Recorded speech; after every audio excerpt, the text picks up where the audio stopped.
Hey everybody, Belinda Sandor here. Welcome to Lessons from the Cockpit. Let's get started.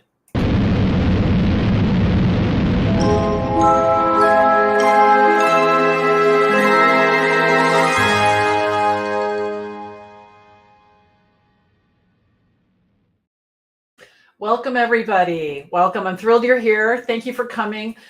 For those of you joining for the first time, I'm Belinda Sandor. I'm the founder of the VA Connection, where I coach and mentor aspiring and established virtual assistants to create, grow, and scale their businesses. And I work with my students in my free online community, my courses, and my coaching programs. And today I'm going to be your host for Lessons from the Cockpit, my weekly live stream show that airs every Tuesday at 10:30 a.m. Eastern. And during this time, I'm going to share tactical and practical advice for your VA business in each episode. And this will be for you if you've been a virtual assistant for a while, or you're just starting out or thinking about it. So today we are live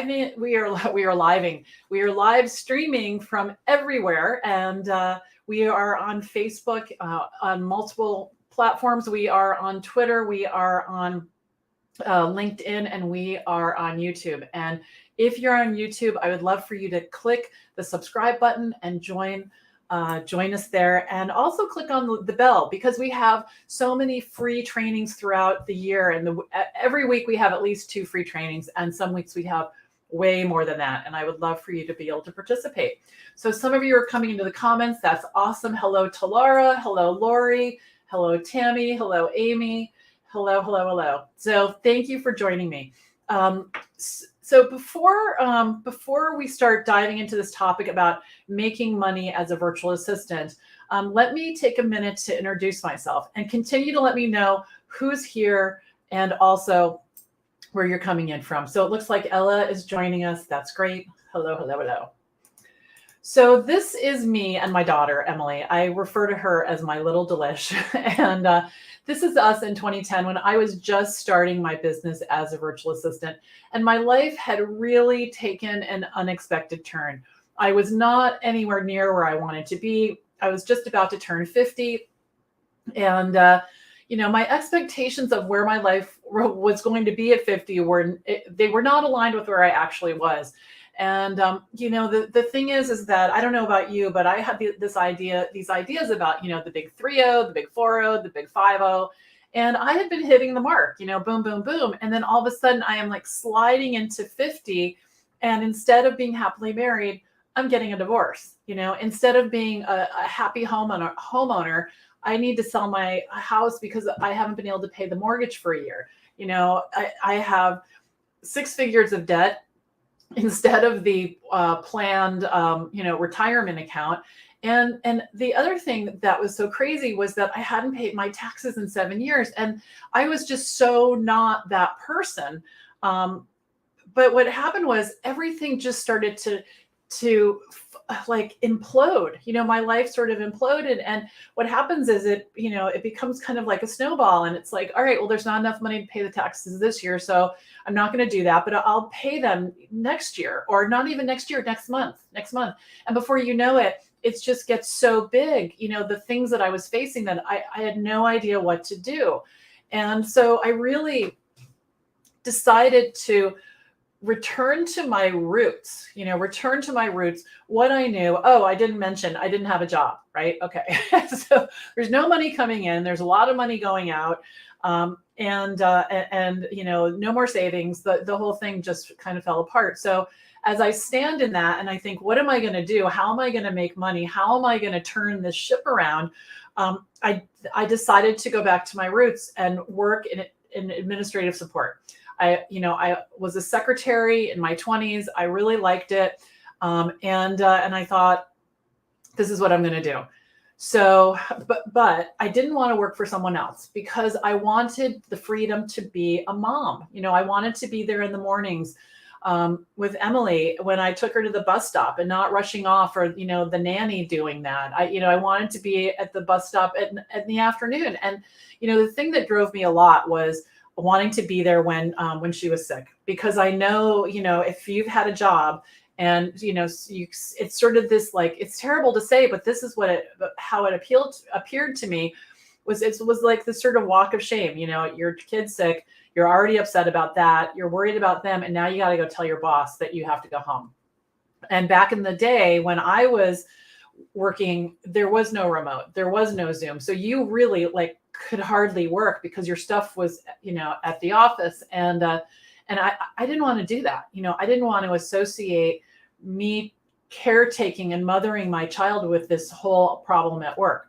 So anyway, I decided to go out on my own and just started telling everybody that I knew that I was available to help them with their businesses. And the first client I got was at the school bus stop.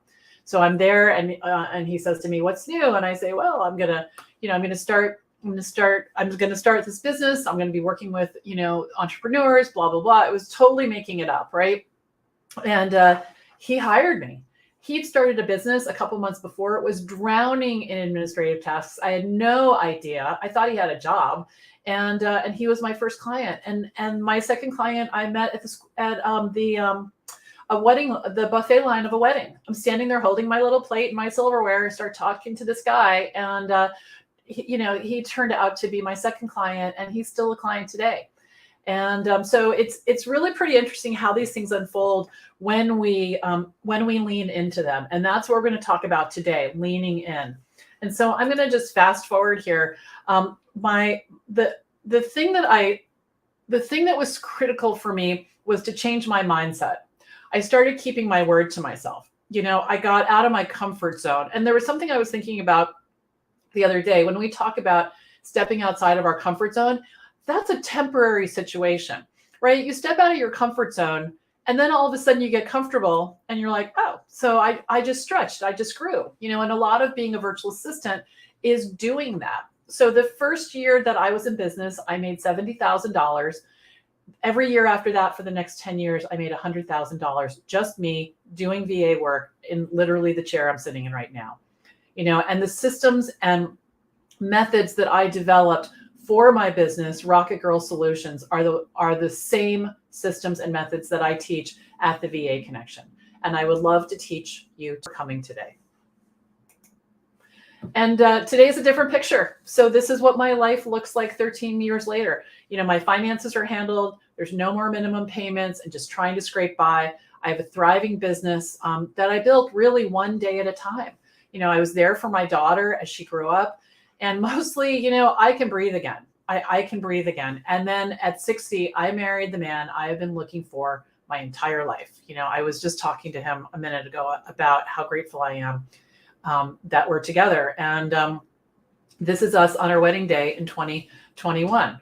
So if you think it's too late to recover from all kinds of crazy stuff, it is definitely not too late. All right. You just need to lean in, get out of that comfort zone, and make some stuff happen. And you'll be glad you did. Okay. So I want to jump into this topic. Now, when you're working as a virtual assistant and you're getting started, it's easy not to set a schedule for your day, right? Because, now you're the boss. You wanted to be the boss. Now you're the boss, and you get to choose how you spend your time. And you wanted time freedom, right? You wanted time freedom. And this is tricky. This is really tricky because when you don't know where to start, you might, sit at your desk until you feel ready, and it's sort of under the guise of working. So I'm at my desk, I have my own business. You may or may not have a few clients, or you're just looking for that first client. And it's easy to spend time, organizing your email till it's inbox zero. You can pay your bills. You can spend hours, believe me, I know, organizing your digital files. You can investigate software that you think you're going to need, that will make you more valuable. You can spend a lot of time learning new skills. And the thing is that you can feel really productive when you're doing that, right? I'd love to hear how many of you have done that. I call it setting the table. You just keep moving things around, but you're really not kind of busting a move. And the thing is that when we are in pre-client or setup mode, it's easy to overlook the one important fact when deciding how to spend your time, because it's easy to forget that you're actually in business to make money, right? You're actually in business to make money, not be organized or have the perfect inbox. Yeah. So people they're saying this guilty. Yeah. Right. Guilty. Definitely. Oh yeah. Uh-huh.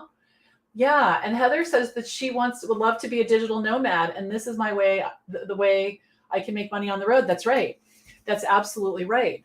Yeah. So if you're doing that, I want you to know we're going to dive into exactly what to do. Okay. We're going to dive in and exactly what to do, because the thing is that when, if you've chosen to be a VA so you can work from home or from anywhere, and you want that freedom to be with your kids, you want the freedom to be with your aging parents.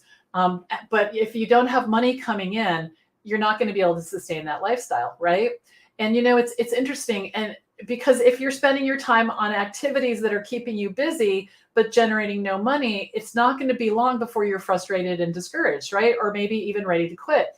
And then what's even worse is the longer this goes on, people in your life are going to be like, so, how's that going? Are you making any money? And imposter syndrome turns on, and it's a whole thing, right? So in order to be successful, you really have to manage and prioritize your time every day and focus on activities that keep the objective, making money, so you can have this lifestyle, top priority. Now, I want to touch upon something, because a few people have said this to me. I was talking about this yesterday with my husband Greg, when it was thinking about one of my stepsons, and that is, when you have your own business, you have time freedom.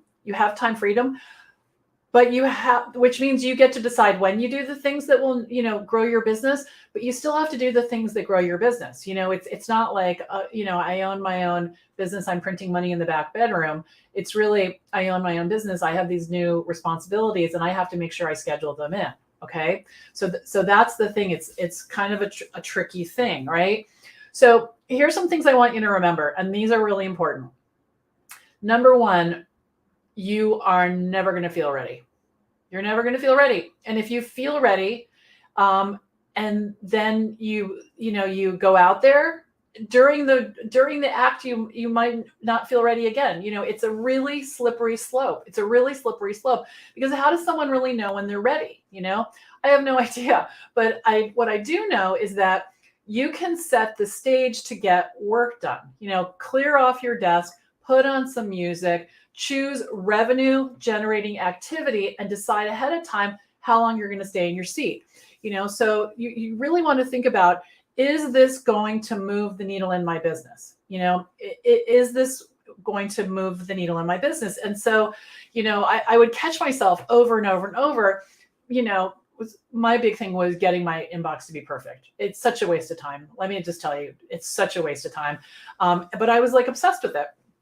And I've learned, and I have taught others how to get over that, for sure. But, the whole concept of making something perfect instead of just jumping in and helping people, it's easy to get lost in. It's really easy to get lost in. So, just tell yourself, this is what I'm doing is not revenue generating. And then lift your head up and look around, and I'll tell you what is revenue generating. Telling someone about your business, that is revenue generating. Going to a networking event. And check out the blog over at the VA Connection, because I've been writing a whole series of articles about how to really get out there. The last two that came out, and then one that's coming out on Monday, it's all about networking, spreading the word, and how to do that. Okay, so that's what you need to be focusing on. Now, the second thing is you have to prioritize what you spend your time on. Now, here's something I want to tell you, and if this is sending off bells and you're like, no, that's not right, I want you to really reevaluate this. You can only work on one thing at a time. And I know that everybody thinks they can multitask. I don't know where this idea came from, but all you're doing is starting and stopping things over and over and over, right?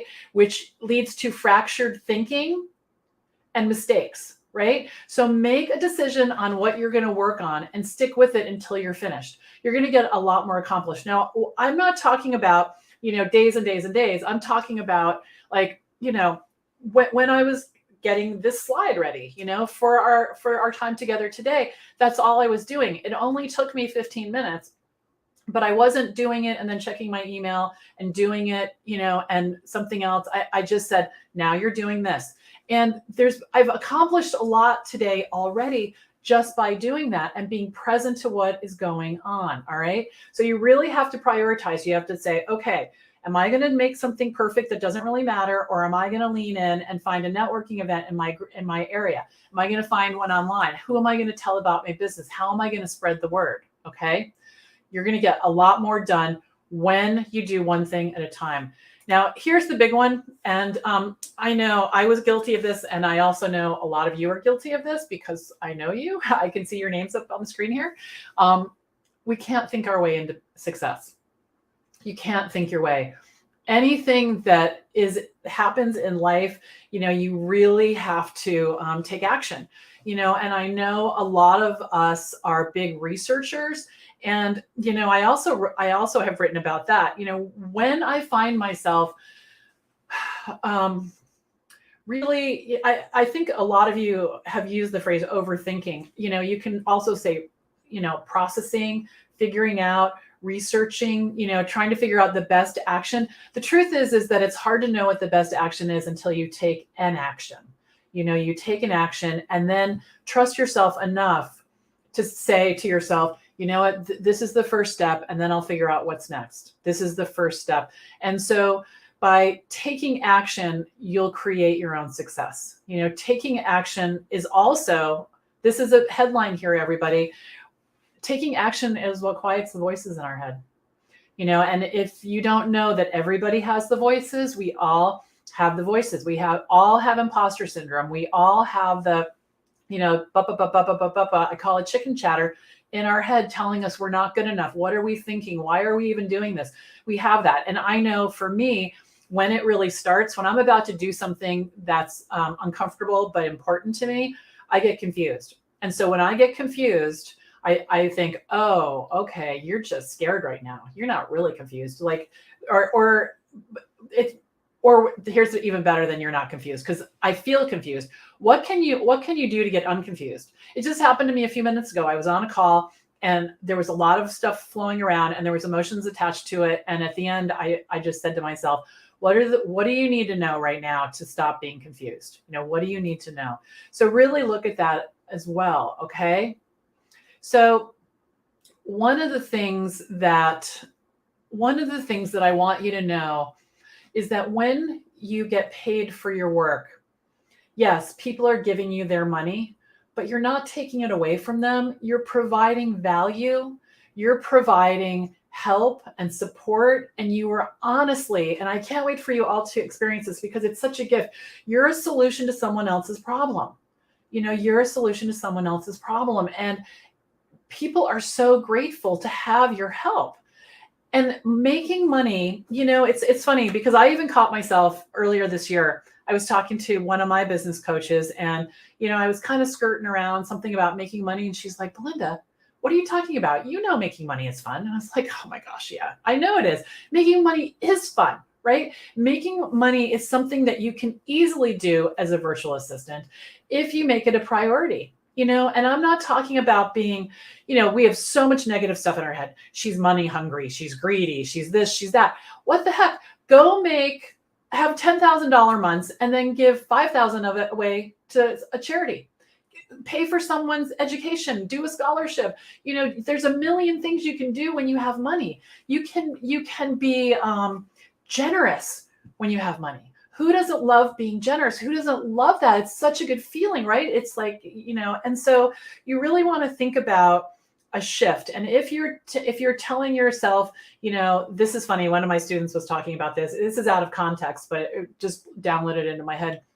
Only doctors and lawyers can make a lot of money and they have all this education. It's just not true. It's just not true. So quiet the voices in your head around the money stories that you have and lean into this and start to celebrate what it feels like when you're able to be self-reliant, when you know how to create money versus earning it. And again, I've written about that on the blog too. If you haven't been over to that blog, definitely check it out. There's lots of information there. Okay. All right, so let's look in the chat. Yes, so someone says, I do not multitask. It's self-defeating. It totally is. Yeah, and Ella says she's a squirrel. I've heard that. Some of my friends have said that. Yeah, and Deborah says, I believe that's my mistake. I'm getting overwhelmed. Yes, yes. Yeah, okay, good, good. So Ella is working hard on changing. I know you are. I know you are. Okay, what else do we say? Yes, yes, yes, yes. That was a part of my prayer, to be blessed, to be a blessing to others. Yes, yes, right? Yes. Oh my gosh. I was talking to one of my clients. She had something happen, and she called me at 8:30 at night, and she never does that. I've worked with her for 13 years, and so when I saw it was her on the phone, I answered it, and I said, hi, how, is everything okay? And she's a little older than me, and she calls me honey. And I love that. It's funny because she's probably one of the only people that call me that, but she's like, honey, I really need your help. Thank you for answering the phone. I realized this thing, and it's got to change before we send something out tomorrow. And I was just so happy to help her. And she was so grateful that I answered the phone. And then I was able to switch something that was really important to her. And, it just filled my chest with gratitude for her, and it was good, and she paid me for it. She paid me for it. And she's happy to do that. She's happy to do that just to know that I'm there. And that's the relationship you can have with clients. Absolutely. Okay. So making money is fun. It's exciting. It gives you the ability to be generous. So think about what you can do today to start making money. Okay. Good. Good. All right. I have some really huge news. Okay. I have some huge news. Are you ready? So guess what happened today? I am a published author as of today, and I'm not going to cry right now. So I already did. So it's a big day. It's a big day. So along with 12 other women, we have created this book. It's called Shine Your Light. Here's my first copy is right here. It's a compilation of 13 inspiring stories. And the story that I told you a little earlier today in this live stream is here. And I am so grateful. You guys, my Facebook feed is never going to be the same. I am seeing so many people sharing posts, telling their people about it. And I am so grateful for a number of reasons. And I'm a little speechless. The first reason is, I am grateful to have been guided through the process of telling my story. It has been healing. It has been, what's the word? I want to say free, like giving me freedom, but that's not the, that the word will come to me. But just to have to have written my story and to be clear with it, to now be proud of it instead of ashamed of it, that has been really huge. Empowering. That's the word I was looking for. And the other thing is to, this is the thing I'm going to spend doing today. And this is the part that I get a little teary about. I see you all, you're liberating. Yeah, you're buying the book.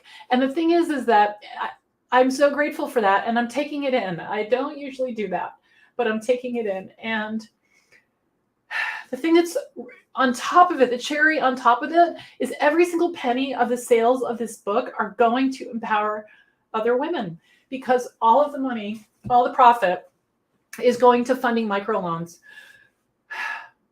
for women entrepreneurs. So thank you. Thank you for all your support. And you guys don't usually see this, right? I'm always the tough girl. So thank you for your support and for all of the love that you're pouring all over this project for me and my fellow authors and all the entrepreneurs we're going to help. So if you haven't, please scoot on over to Amazon and get your copy today and be a part of this. It's very exciting. All right. Thank you, guys. I'll see you later today. Bye for now.